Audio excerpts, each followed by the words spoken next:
Depuis le 1er janvier de cette année jusqu'au dernier jour du mois de septembre, donc durant 9 mois, et cela chaque jour, j'ai présenté des réflexions personnelles sur la tragédie et les blessures des Rwandais au cours de notre histoire. À côté de ces réflexions, j'ai aussi présenté mon expérience sur la confession de Detmold comme inspiration de la guérison et de la réconciliation au Rwanda. Hier, j'ai présenté mon rêve de voir de nouveau l'harmonie sociale parmi les Rwandais. Aujourd'hui, comme c'est la fin de mes réflexions sur le YouTube channel, je voudrais interpeller les Rwandais, responsables et capables de rendre ce rêve possible.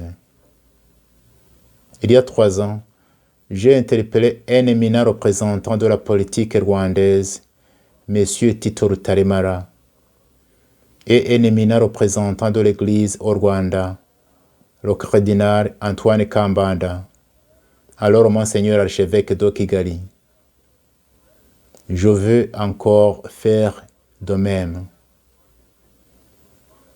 À mon frère Tito Rutaremara,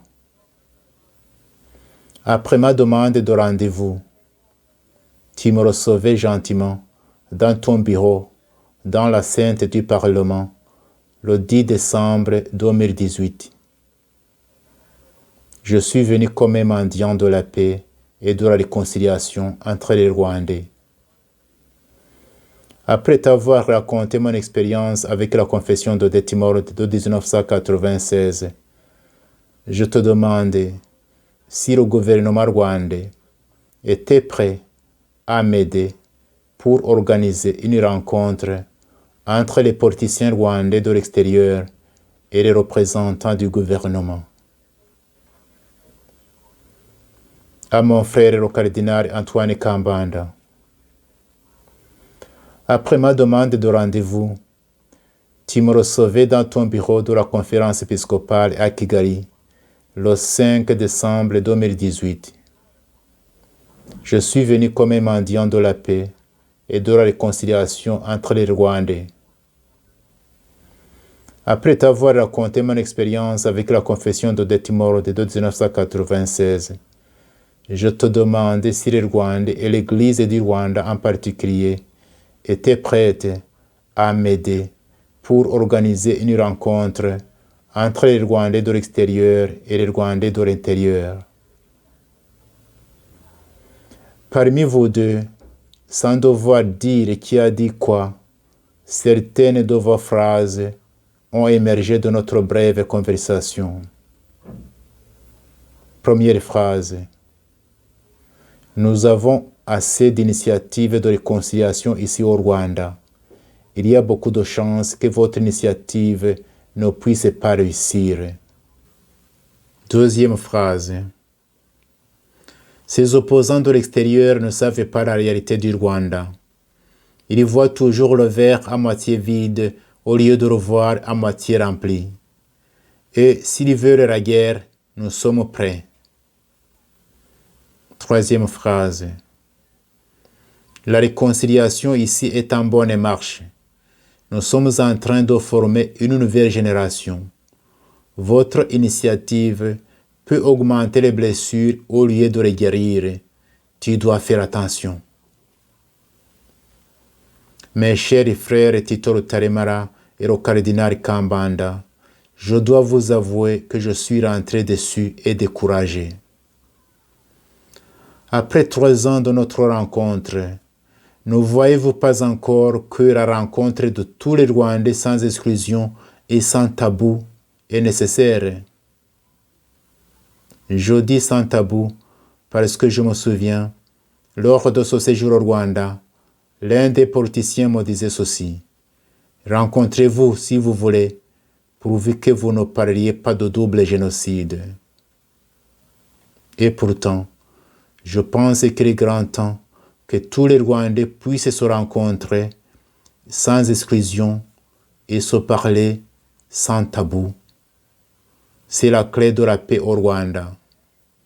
Sinon, Ne voyez-vous pas que, après tant de souffrances que les Rwandais ont endurées, le pays est en train de glisser doucement dans une situation tragiquement incontrôlable qui engendrerait d'autres souffrances pour beaucoup de Rwandais.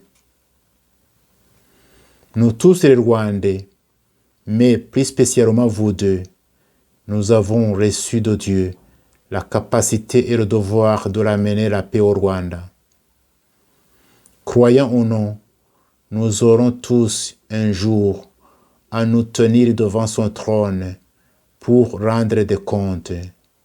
Tutasemanini mbele za Mungu. Que dirons-nous devant Dieu?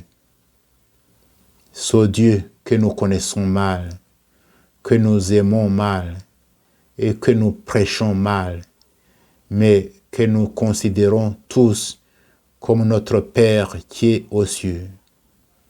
Adieu. Je me souviens, il y a 25 ans, nous étions réunis dans une ville appelée Detmold en Allemagne.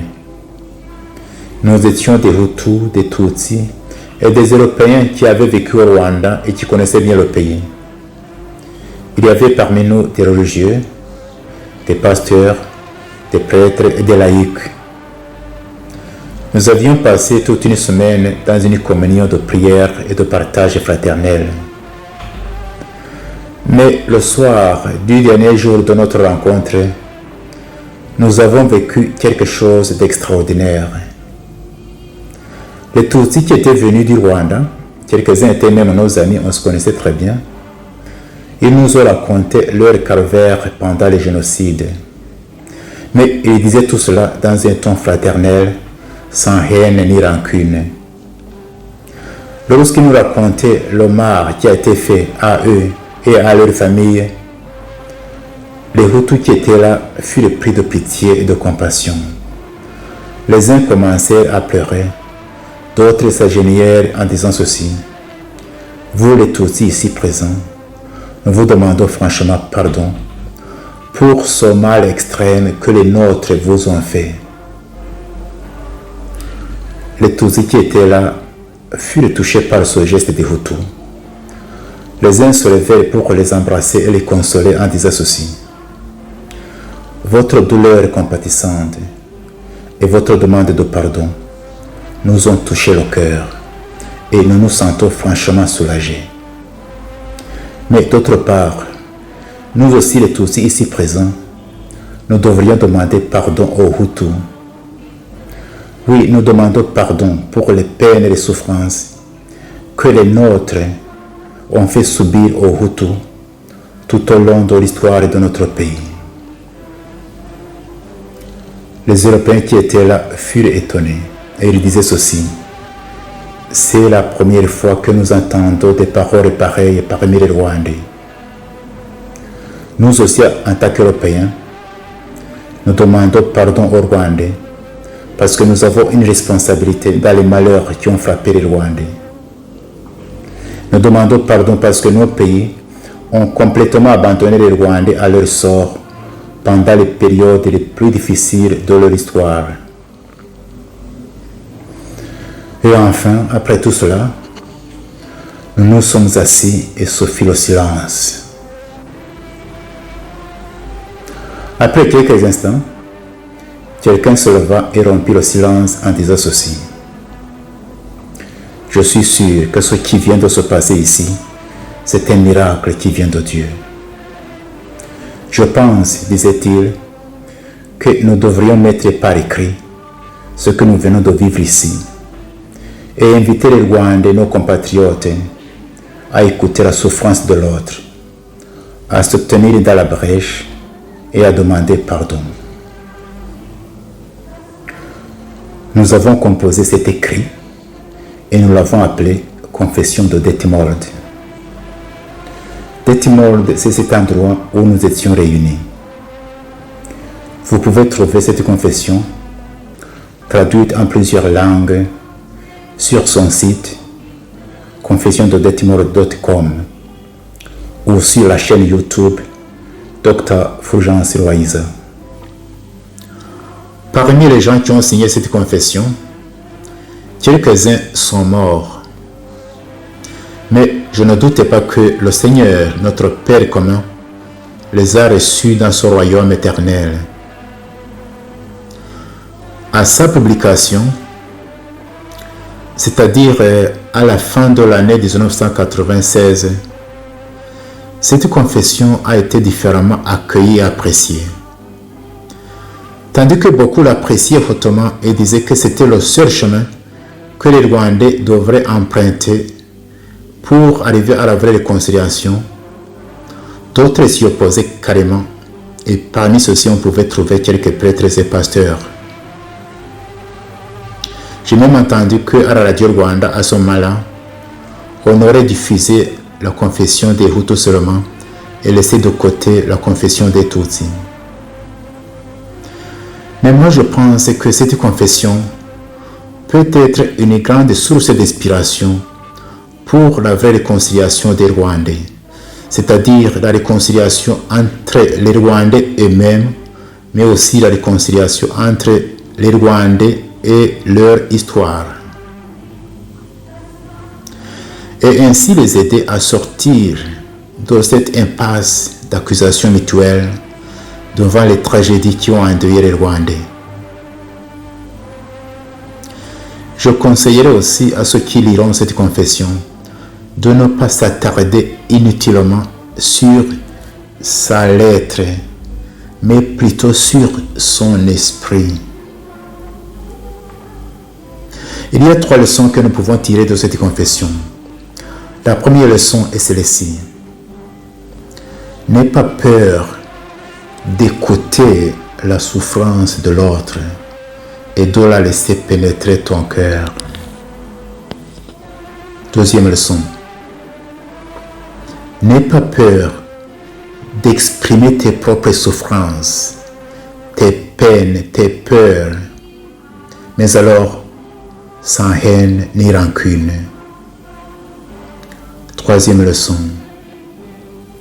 N'aie pas peur de demander pardon à ce que tu as fait souffrir. Et si par hasard tu vis avec les victimes dont les bourreaux sont morts, et si d'autre part tu as des liens quelconques, réels ou perçus, proches ou lointains, avec ces bourreaux, n'aie pas peur de te tenir dans la brèche et de demander pardon. Comme ça, d'une façon presque miraculeuse, tu vas soigner beaucoup de blessures des Rwandais, des blessures du présent et du passé. Comme cette année, cette confession va célébrer son 25e anniversaire, je viendrai chaque jour tout au long de cette année sur cette chaîne pour voir voies et moyens de bâtir un Rwanda où il fait beau de vivre pour tous les enfants du Rwanda.